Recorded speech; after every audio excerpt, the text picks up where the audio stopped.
मित्र, हिंदू धर्म में व्यक्ति के मृत्यु के बाद उनके कर्मों के आधार पर नरक या स्वर्ग प्राप्त होता है।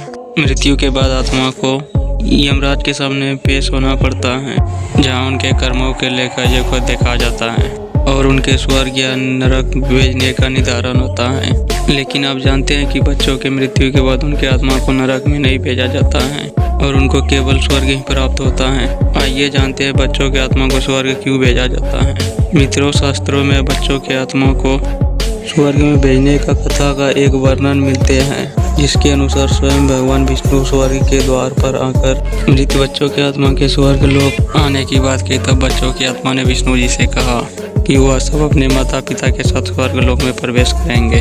तब भगवान विष्णु ने उन्हें समझाया कि तुम सब अबोध बालक हो, इसलिए तुम्हें स्वर्ग में भेजा जा रहा है, लेकिन तुम्हारे माता पिता को उनके अच्छे बुरे कर्मों के आधार पर स्वर्ग या नरक मिलेगा।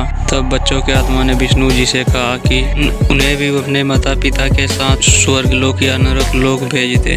बच्चों की ऐसी भोली बातें सुनकर विष्णु जी ने सभी बच्चे के माता पिता की बुरी कर्मों को माफ कर दी, उन्हें भी स्वर्ग लोक में ही भेज दिया था। मित्रों, गरुड़ पुराण में मृत्यु से जुड़ी अनेक बातों का विस्तार से वर्णन किया गया है। अच्छी लोगों को स्वर्ग लोक और पापी अधर्मी लोगों को नरक लोक भेज दिया जाता है, लेकिन 15 वर्ष के कम आयु वाले लोगों को बच्चे के श्रेणी में गिना जाता है। ऐसे बच्चे को कर्म के आधार पर नहीं बल्कि उनके आयु के आधार पर उन्हें स्वर्ग लोक भेजा जाता है। मित्रों, माने जाते हैं कि 15 वर्ष से कम आयु वाले बच्चे ने भोलेपन में कुछ गलती करते हैं और उन बच्चे को अच्छे बुरे कर्मों का ज्ञान नहीं होता, इसलिए भगवान उनकी सभी गलतियों को माफ कर देते हैं और उसे स्वर्ग लोक में जगह देती हैं।